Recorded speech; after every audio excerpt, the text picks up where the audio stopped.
Nagaanii fi jaalalli Waaqayyo abbaa isiniif haa ta'u. Dhaggeeffattoota tokko jaallatamoo akkam jirtu. Har'a guyyaa kutaa sadaffaa barnoota ayyaanaan fayyina jedhu jalqabna. Kutaawwan darban keessatti akkuma waliin ilaalle ayyaana Waaqayyoo keessa jiraachuu jennee ayyaana Waaqayyoo keessa jiraachuu gaafa jennu ayyaana Waaqayyoo keessaa ba'uun jira isa jedhu irratti xiyyeeffadhan. Ayyaana Waaqayyoo akkuma keessa galle sana ayyaana Waaqayyoo keessaa ol baasuunis jira kan jedhu ilaalle ayyaanni Waaqayyoo maalidha? Seerri maalidha? Kan jedhu tokko tokkoon ilaalaa ture. Akkaataa namoonni hedduun jedhanitti ayyaana Waaqayyoo takkaa gallaan keessaa ba'uun hin danda'amu. Isa John Calvin jedhe irra dhaabadhee wantoota baay'ee isiniin jedheera. Once saved, always saved. Takkaa fayyine bara baraan fayyina. Kan jedhan sun dogoggora akka of keessaa qabu wantoota tokko tokko kaaseera. Ayyaanni Waaqayyoo akkuma keessaa dhimme kan keessaa ba'uun keessaa of baasuun jireenya bara baraa dhabuun akka jiru itti xiyyeeffadhee dubbataan ture. Kutaa darbe dhumarratti garaagarummaa seeraa ayyaanaa kaasee ture. Gaafa seerri dhufe gaara Siinaa irratti lubbuu 3,000 dhumee jenne. Gaafa ayyaanni Kiristoos dhufe immoo gaafa guyyaa 50ffaa Hafuurri Qulqulluun dhufu lallaba Phexrosiin lubbuun 3,000 guyyaa tokkotti akka Gooftaatti amanan isinii kaaseen ture. Egaa har'a kutaa sadaffaa kan nuti ilaallu asirraa kaaneeti. Seerri ba'aa namarra kaa'e ayyaanni Kiristoos seera jalaa nu fure yookaan immoo ayyaana isaatiin ba'aa nurraa kaase.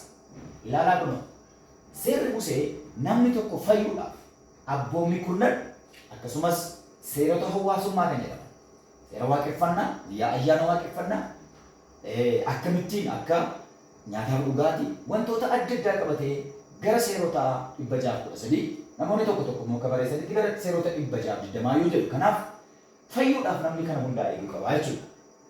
Ayyaanni Kiristoos gaafa nuu dhufe garuu ba'aa seeraa karaa jilaan fudheetu fannoo kophaadhaan jedhe. Bara ayyaanaa keessa fannoo baanna malee ba'aa baannu hin qabu. Maatiyus boqonnaa 11 lakkoofsa 28 akkas jedhe. Isin dadhaboonni ba'aan keessan kan isinitti ulfaate fidadhaa gara kottaa ani isinan boqochiisa. Ba'aan nuti baachuu dandeenyu amma ba'aan itti rakkannu hin jiru. Kiristoos nu baateera. Fannoo irratti ba'aa keenya hundumaa Kiristoos baateera. Gatii keenya kaffaleera Yesuus. Hannuti baannu maalidha? Yesuus edda ba'aa keessan fidadhaa jedheeti. Maal baadhaa jedhoo jettan fannoo koo baadhaa jedhe. Fannoon koo immoo hin ulfaatu salphaadhaa jedhe. Maaliif akkas jedhe? Fannoo baachuun salphaa miti. Dhiphinni Kiristoos dhiphate keessa darbuun salphaa ta'e miti. Ayyaanni kee nu wajjin waan jiruuf, ayyaanni koo waan isin gargaaruuf fannoo kana baadhaa salphaa nu jedhe. Salphaadha fannoon jechuun fannoon gatii nama hin kaffalsiisu jechuutu hin taane. Bara ayyaanaa keessa fannoo baanna, fannoo ayyaanaan baanna. Fakkeenya tokko isinii kenna. Namni deentistiin tokko yeroo ilkaan buqqisu yookaan immoo sarjarii namni hojjetu tokko gaafa operaasiyoonii godhu jalqaba marfee maadenzeeshaa yookaan immoo kan hadoochu waraana. Kan hadoochu waan waraanuuf nama sanatti dhukkubbiin dhaga'amu. Dhukkubbiitu dhaga'amu. Argitanii? Namni sun akka ilkaan sana buqqifatu yookaan immoo garaa sana baqaqsifatee yaalamuu kan godhu maadenzeeshaa sanatu dhukkubbicha hambisa. Ayyaanni Kiristoos kana duukaa kenname jechuudha. Ba'aa fannoo duukaa kan kenname ayyaana. Ayyaana Waaqayyootu nu gargaara fannoo baachuudhaaf. Kanaaf bara ayyaanaa keessa ba'aa waan nu qabnu ba'aa seeraa. Yesuus seera nu xumureera, fiixaan nu baaseera. Mudaa malee waan ofii isaatii ta'eef. Nuuf immoo akka fannoo baannuuf ayyaana nu kenneera. Kanaaf ayyaanni ba'aa seeraa jalaatii nu fure. Egaa seerri qomoo tokkoof dhaabbate. Seerri qomoo tokko duwwaadhaaf dhaabbate. Museen seera sana gaafa fide eenyuuf fide yoo jettan Israa'eloota qofaadhaaf fide. Waaqayyo bara kakuu moofaa saba koo jedhee kan addaan baafate qomoo Abrahaam Israa'eloota qofaa. Seerri kan kenname isaanii qofaa. Nuuf hin laatamu. Nuyi Oromoota ture. Ayyaanni garuu Yesuus fannoo irratti golgaa gaafa tarsaase. Gaafa lubbuun isaa keessaa ba'e golgaa mana qulqullummaa iddoo lamatti tarsa'e. Keenyan diinummaatu diigame. Efesoon boqonnaa 2:14 Kiristoos nagaa keenya. Inni keenyan diinummaa isa gidduu ture diigee Yihuudootaaf warra Yihuudoota hin taane tokko godheera. Eegatanii seerri qomoo tokko fayyise. qomoo tokkoof dhufe. Ayyaanni garuu biyya lafaa hundumaaf dhufe. Asumaan ergaan qabu. Namoonni Yesuus Kiristoos Israa'el qofaaf dhufee macaafni qulqulluun hankeenya miti han Israa'el kan jettan dhaggeeffadhaas deebii gabaabaa seerri kakuu moofaa Israa'el qofaa lalata eeyyee dhugaatu. Bara fannoo booda bara ayyaanaa booda garuu Kiristoos dhala namaa hundumaatiif du'e. Dhala namaa hundumaarraa wanjoo kaase. Dhala namaa hundumaa fayyise. Dhiigni Kiristoos Yihuudiif Yihuudii kan hin taane Israa'eliif ormoota yookaan nuyi warra orma turre sana tokko nu godhe. Amma hundi keenya ayyaanaan fayyine malee akka durii addaddummaan Israa'eliif nu gidduu jiru tokko iyyuu jiru. Isaanii Waaqayyo abbaadha, nuufis abbaadha. Isaan ijoollee Waaqayyo, nus ijoollee Waaqayyo taaneera. Kun immoo fannoo Kiristoosiin dhufe. Bara ayyaanaa qomoo hundumaa tokko godhe jechuudha. Wanti qomoodhaan wal qoonnu amma hin jiraatu. Hin jiraatu. Galanni isaaf haa ta'u. Ayyaanni Kiristoos gaafa dhufe egaa nama hundumaa fayyise. Erga fayyisee booda ayyaanni Kiristoos kennaa nu kenne. Nama dhufee waldaa kiristiyaanaa keessa galeef ayyaanni kennaa kenneef. Hundumti keenya kennaa qabna warri waldaa keessa gale. Warri dhiigaan bitamne, warri Yesuus Kiristoositti amanne kennaa adda addaa nu kenne. Inni kaan kennaa raajummaa qaba, inni kaan kennaa faarfannaa qaba, inni kaan kennaa mul'ata himuu qaba, inni kaan kennaa lisaanii dubbachuu qaba, inni kaan afaan haaraa hiikuu qaba, inni kaan nama gorsuudhaaf, inni kaan geggeessuudhaaf hundumtuu akka humna isaatti kennaa kenneera Waaqayyo. Ayyaanni kennaa nu kenne. Qullaa nu goone ayyaanni Kiristoosiin dhufe. Egaa ayyaana kana karaa lama hubachuu qaba. Waa'ee ayyaanaa sirriitti yoo gadi qabne ilaalle malee baay'ee rakkisa. Ayyaanni hubachuun akka salphaatti dubbatamuuf akka salphaatti hubatamu miti. Namoota baay'eetu waa'ee ayyaanaatiin gufate. Gurguddoota baay'eetu gufate. Beektota addunyaadha jennu beektota macaafa qulqulluu baay'een isaanii waa'ee ayyaanaa irratti gufatan. Kanaaf waa'ee ayyaanaa sirriitti ilaalamuu qaba. Irra deebitanii ilaaluu qabdu. Ayyaana karaa lama yoo ilaalle gaariidha. Ayyaanni tokko isa ittiin fayyinedha. Gaafa fannoo irratti Yesuus Kiristoos fannifamee ayyaana nuu kenname sana. Gaafa amanne, gaafa gara Kiristoos dhufne, gaafa dhiiga Kiristoosiin cubbuu addaan irra ture sana ofirraa miicine ayyaana isa ittiin fayyinedha. Isa kana humna keenyaan gochuu hin dandeenye. Isa kana hojii keenyaan gochuu hin dandeenye. Kiristoos duwwaatu fannoo irratti xumureetu dhimma keenya fiixaan baase. Inni kun fayyina nama hundumaati. Fayyina isa takkaatti hin fayyine. Ayyaana isa ittiin fayyine. Isa nurraan fudhatamedha. Laayisansii jireenya bara baraati. Efesoon boqonnaa 2:4-10tti jalqaba dubbifannee waan kaaneefi achi deebitanii yoo yuutuubii irraa ilaaltanii argattu kan.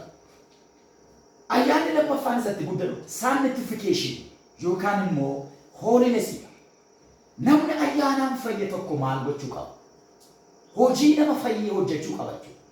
Kiristoos qulqulluudha. Inni ayyaanaan nu fayyise qulqulluudha. Kiristoos cubbuun qabu. Hafuurri nuu kenname, hafuurri qulqulluun qulqullaa'aadha. Waaqayyotu nu keessa jiraata. Kiristoos dubbii isaatiin nu keessa jiraata. Waaqayyo hafuura isaatiin nu keessa jiraata. Hooli Tiriiniitii sadan isaanii sadan tokkummaatu nu keessa jira. Waaqayyotu nu keessa jira. Kanaaf inni nu keessa jiru Waaqayyo qulqulluudha. Isa duraa Phexros boqonnaa 1:15 innis waan qulqulluu akkuma ta'e isinis qulqulloota ta'aa jedha. Argatanii erga ayyaanaan fayyine ayyaana kanatti guddachuu qabna. Namni fayyeera jedhee harka maratee ta'a miti. Itti guddatama ayyaanni. Gara ayyaanaatti guddatama. Maaliin qulqullummaadhaan guddanna ayyaanatti? Holinessiidhaan, sanctificationidhaan, purification yookaan immoo cubbuu keenyarraa guyyaa guyyaatti qulloofneetu gara Kiristoositti guddanna. Guutummaa Kiristoositti guddadhaan jedhu qulqullummaadha. Amala Kiristoositti guddata. Qulqullummaatti guddatama. Namni fayyee ayyaanatti guddata. Namni fayyee hojii nama fayyee hojjeta. Kanaaf ayyaanni inni jalqabatti hin fayyine qabattanii teessu taanaan dogoggora guddaa keessa jirtu. Ayyaana isatti hin fayyine sun ga'aa miti jechaan jiru. Garuu namni fayyee hojii nama fayyaa hojjeta. Namni fayyee gara Kiristoositti guddata. Namni fayyee bakkuma sana dhaabatee socho'uu qaba. Gara sasafayiseetti, gara sasafayiisee fakkaachuutti deemuu qaba. Namni fayyee. Galanni Waaqayyoodhaaf haa ta'u. Argitanii akkuma mucaan abbaasaa fakkaachaa bulu, haadhasaa fakkaachaa bulu. Namni takkaa dhufee dhiiga Kiristoosiin fayyee gara abbaasaa fakkaachuutti deemuu qaba. Malee akkuma gaafa dhalate mucaa xinnoo ta'een ta'a. Namni bifa jijjiirraa deema. Gara sana uumee, gara sana waamee, gara Kiristoositti nu guddisa ayyaanni. Ayyaanni hoolinessi yookaan qulqullummaattiidha guddatamaa jechuudha. Egaa akkuma nama kaasaa jiru yoo isinii hubatama ta'e kuni yoo isinii hubatama ta'e ija hojii hafuuraaf ija hojii foonii isa Galaatiyaa boqonnaa 5 irra jiruuti. Kana jechuun namni ayyaanaan fayyee ija isaatiin beekama jechuudha. Namni fayyee ija isaatiin beekama. Akkuma mukti tokko ija isaatiin beekame kun maangoodha, kuni paappaayyaadha, kuni baddeessaadha, kuni hoomiidha jennee ija isaadhaan ilaallu. Namni fayye tokkorraa ija maaliitu argamuu qaba? Namni fayye tokko, ayyaanaan namni fayye tokko ijji isarra jiru han nama fayyee miti taanaan namicha ammayyuu fayyine jechuudha. Namicha ammayyuu cubbuu keessa gangalata taanaan, idduma kaleessaa jira taanaan, amala kaleessaa qaba taanaan, ijji hojii hafuuraa amalli Kiristoos irraan argamu taanaan namichi hin fayyine ammayyu. Waldaa keessa jira malee Yesuus keessa jira. Waldaa keessa jiraachuuf Yesuus keessa jiraachuun tokko miti. Waldaa keessa jiraachuuf galmee waaqarraa keessa jiraachuun tokko miti. Ija hojii keenyaatiin namoonni nu beeku. Ija hojii keenyaatiin kan Yesuus akka taane beekamna sababa. Kanaaf ayyaanni nu fayyise kun ija nutti gochuu qabu. Ija nama fayyee agarsiisuu qabna. Nurraa iji funaanamu.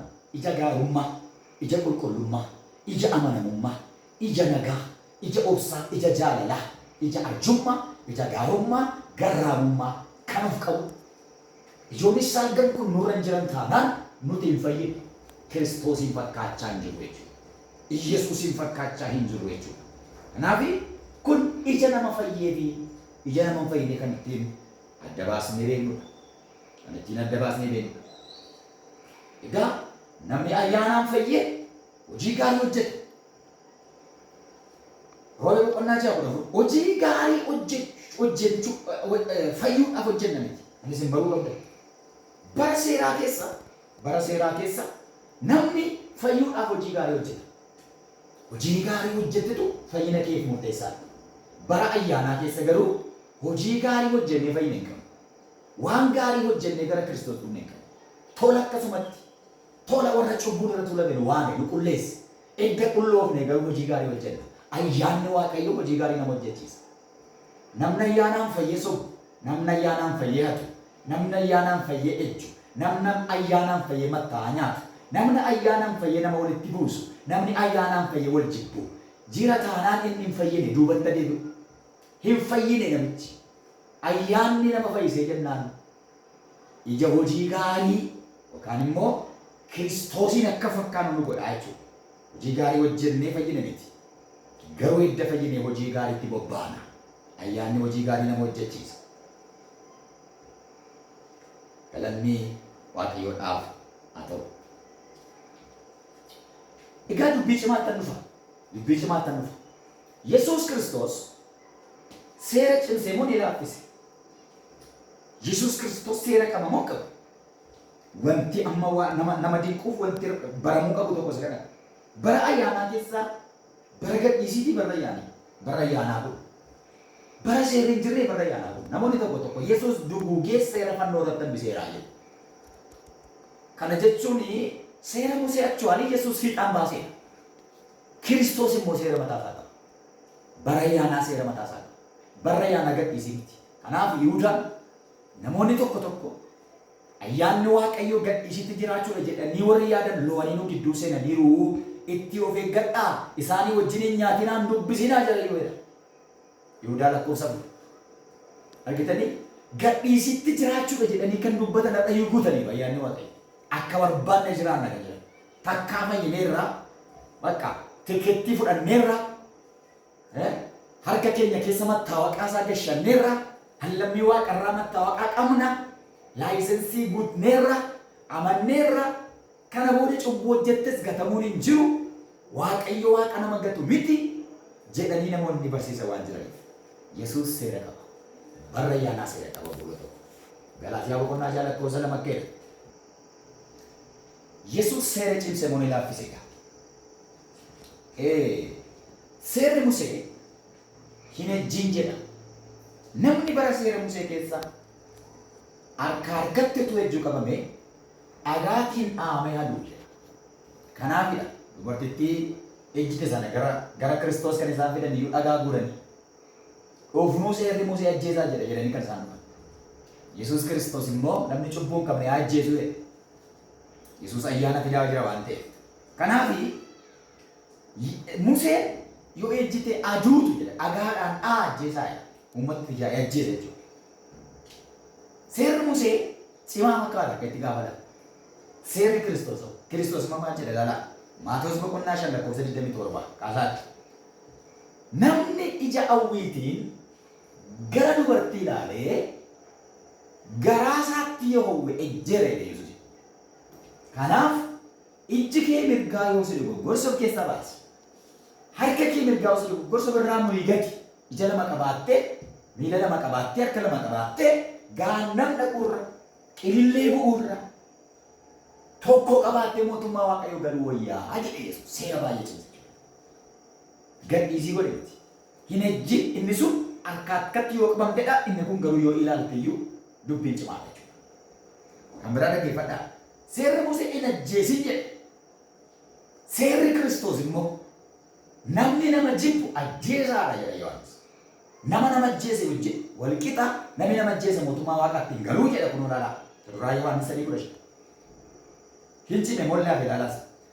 Seerri Musee ijji ijaan ilkaan jedha. Nama ijji isaa balleessi ijji isaa badu. Namni ilkaan nama cabse ilkaan isaa cabu. Waan nama irratti hojjete bisirratti ta'a jedha seerri Musee. Kiristoos gaafa dhufu immoo akkee diina kee yoo inni beelee nyaachisi yoo inni dheebote baasa. Yoo karaa bitaa si qabalan karaa mirgaatti qabee Yesuus.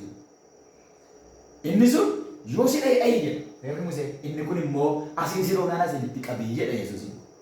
Hin cimse moo laaffise Yesuus. Argitanii? Kanaafi Yesuus Kiristoos seera gaafa fide hin laaffise miti. Hin cimse iyyuu. Bara ayyaanaa keessa ayyaana nu gargaara malee seerri dhibee miti. Ayyaanni isaa waan nu gargaaruuf jirra malee.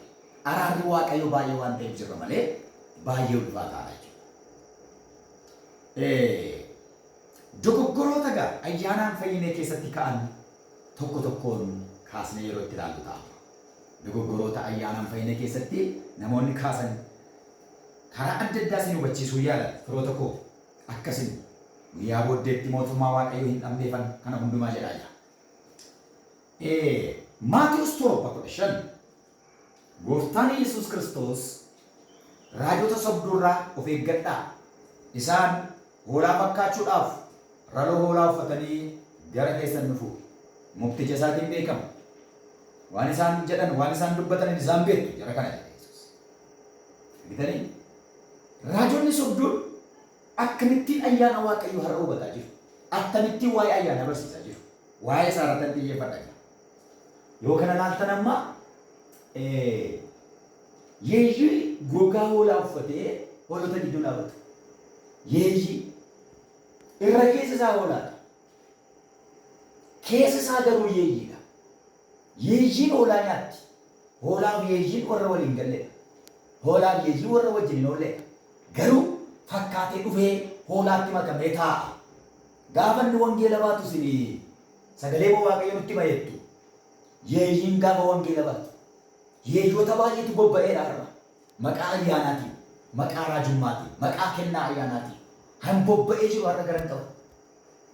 Dhimma lubbuun qaban isaa, dhimma birrii malee. Han isaan hojjetan dantaa ofii isaanii malee dhimma saba Waaqayyoon qaban. Yeeyyii waan ta'an dhimma hoolaa qaban, dhimma hoolaa baddee, dhimma hoolaa duuteen qaban. Kiristoos lubbuu isaa dhala namaatiif kenne. Yeeyyoonni garuu dhala namaatiif dhimma qaban. Akkaataa isaan ittiin nama saamaniif, akkaataa isaan ittiin ayyaanaan nama dogoggorsan tokko tokko kaasnaa ilaala. Ilaalaa kana. Ayyaanni Waaqayyoo raajonni akkamitti hubataa jiru yoo jettan, ayyaana Waaqayyoo isaaniif kenname kana gara kamitti geeddaratan yoo ilaaltan mallattoo kabajaa godhatan. Argitanii gaafa gara Kiristoos dhufne akkoo nuti harka qullaa dhufe.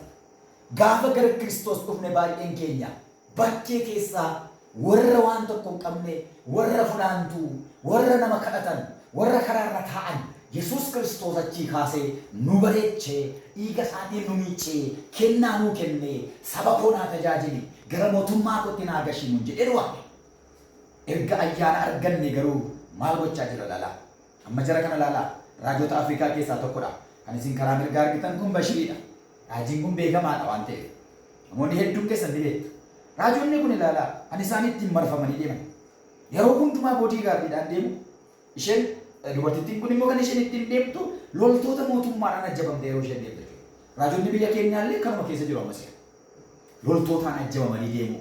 Baandii yaafatanii deemu. Yesuus Kiristoos kan deeggaru. Ayyaanni mallattoo kabajaa miti saba koo. Ayyaanni Yesuusin kabajuu nuu kenname bara. Na dhaggeeffadhaa waa tokko isin hima. Dinqii takka hin taane akka Phaawulosiin ta'a ture. Phaawulos gaafa du'aa kaase naa ilaalaan jenne afaansaa qabatee achii sokka. Phexros gaafa du'aa qabbiraa lafaa kaase deebi'ee gara namaa gogaa duugu sanatti deebi'ee jira mana Simoonitti. Harkanaa cabacabaan jenne, na ajjabaa deemaan jenne, ol namaadhaan jenne. Argitanii hin barre abboota keenya irraa kan akkasii. Raajonni irraa garuu ayyaanaan qabatanii kan isaan gochaa jiran. Ayyaana mallattoo kabajaa godhatan. Mallattoo ittiin birrii saaman godhatan. Mallattoo ittiin barcuma guddaa irra taa'an godhatan. Mallattoo ittiin akka ministeeraatti namni itti kabbabee deemu godhatan ayyaana Waaqayyoo. Kun ayyaana Waaqayyoo gatii qabsiisudha. Ayyaana Waaqayyoo rakkasiisudha. Kan biraan raajonni sobduun ayyaana Waaqayyoo kan akkam gochaa jiru jettan. Ayyaana Waaqayyoo madda galii godhatan. Koomershaalaayizii godhatan. Waan hundumaa gara birriitti geeddaratan. Ayyaana Waaqayyoo.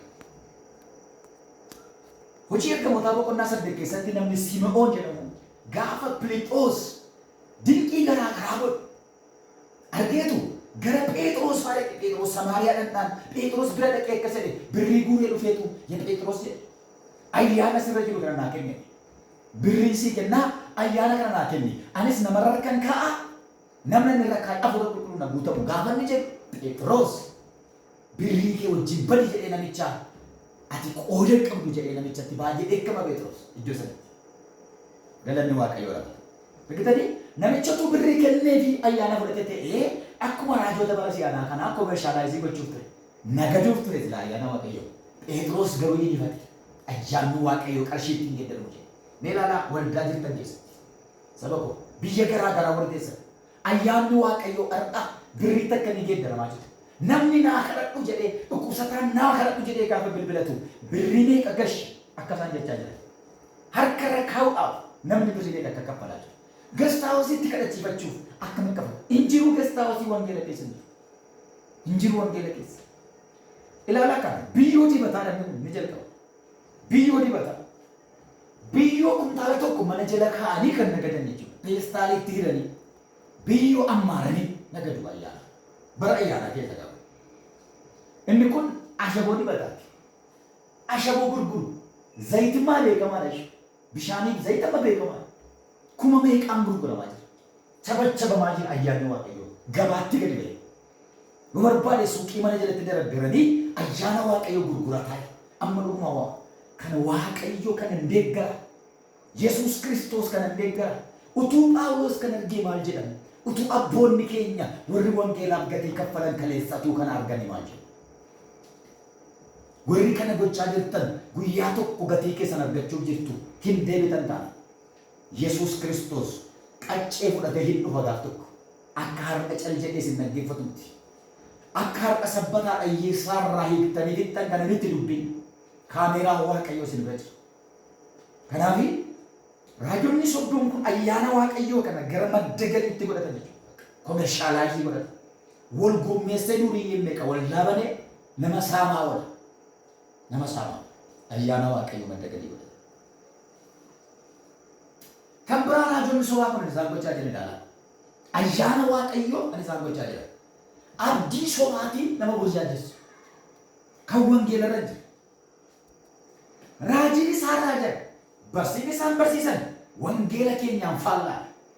Wangeela keenyaaf faallaa. Seera uumama boqonnaa sadii lakkoofsa 19 ilaaltan dafqee dafqa keenyaaf ture. Hojjedhuu nyaadhe. Yesuus meetii nama sadiitti gaafa kenne. Isa tokko 1,000, isa tokko 2,000, isa tokko 5,000 gaafa kenne hojjedhaa jedhanii Yesuus. Hojjedhaa. Argitanii Waaqayyo keenya waaqa hojii. Filiphos 2:12 hojjedhaa. Tasalonqee 2:3 harkiin hojjenne hin nyaatin jedhe Phaawulos.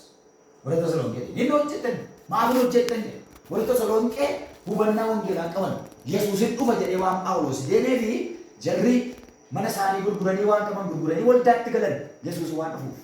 Dogoggora hubatan isaan isa booda deebi'eetu gara Tasalonqee kana ani Yesuusin dhufa jechuun hojii isaa jechuu miti. Otuma hojjettanii eeggadhaa harkiin hojjenne nyaatini ani iyyuu raajii guddaadha ani barsiisaa guddaa hin jenne dunkaana hodheen tajaajilaa jira hojjedhaa jedhe. Phaawulos hojjedhaa jedhe nu barsiise. Yesuus hojjedhaa nu jedhe. Waaqayyo abbaan hojjedhaa jedhe bara kakuu mafaas. Bara kakuu haaraa Yesuus waaqa hojiitu hojjedhaa jedhe. Yesuus guyyaa tokko iyyuu yeroo isaa keessaa sesseenne hojii irra ture Yesuus. Argitanii raajonni kun garuu akkas jedhe miraakil manii kaardii ATM namatti kennanii kaardii ATM kanaan yoo asii bitatte kaardii ATM kun manatti geeddaramaa jedhu. Sorry kaardii ATM kana yoo kaardii kana bitatta kaardii kana gaafa bitatte milkaa'ina argatta konkolaataan hankeeta manni kan keeta hin dafqine hin dhamaane waan tokko hojjenne huba lafaan fuune kaardii bitatte kaardii miraakiliin kun gaafa mana kee galu makiinaan kan kee ta'a, fooqiin kan kee ta'a, hundumtuu kan kee ta'a jedhanii goyyomsu. Tokko immoo qulfii qarratanii gurguru. Furtuu yoo bitatte milkaa'ina bitatte. Maali sababa qommaaf goyyomtu? Warra akkas godhan kunnaan isin dhibu. Iskiriinii televezyiinii isaanii jala isaan ala. Hundi isaanii akkaawuntii isaanii dardaranii qaban. Akkaawuntiin baankii jedhamu dhabu jalatti. Alaa nuufi akkaawuntii birii nu gashaa. Isin immoo miraakil maniidhaan sooromaa. Ngoyoomina. Ofii isaatii inni miraakil manii sitti gurguru. Miraakiliin isaan maaf hin hojjetu? Ofii isaa maaliif akkaawuntii sitti laatan jechi? Akkaawuntii kanatti birii naa gashi maaf siin jedhan jechi? Saba koo hamma yoomitti goyoomtu? Amma yoomitti raajiin sobduun isin nyaatti? Amma yoomitti yeeyyiin isin nyaatti? Ngoyoomina irrayyuu warra achi gaaddisaa jirtan amma yoo goyoomina akka qaalluu durii warri mana sanaan baane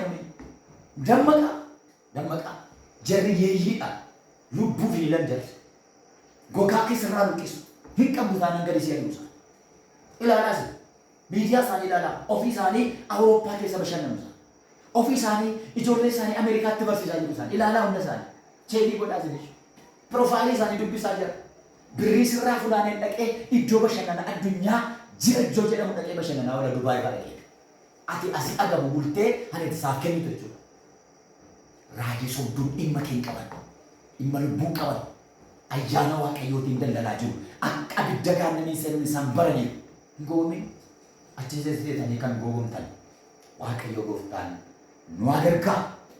Kanaaf bara ayyaanaa keessa, bara ayyaanaa fayyinii kana keessa dogoggoroota baay'ee jira saba koo. Dogoggoroota baay'ee jira. Raajonni sobduun ayyaanaan qabatanii gadi ba'anii, barsiisonni sobduun gadi ba'anii waa'ee barsiisa sobaatti dhufan. Amantoonni sobaallee jiru. Amantoonni sobduun illee jiru. Warra kanarraa walii fudhatanii odeessaa oolan jechuudha. Isaan kana tokko tokkoon ilaallaa. Kutattaanitti walitti deebinaa gaaffii fi yaada yoo qabaattan na barreessaa komentii godhaa waliin mari'anna waliin haasofna gara mootummaa waaqayyootti ol gashinaa. Waaqayyo gooftaan bara keessan jireenya keessan eebbifamuu eebbifamtaniittu.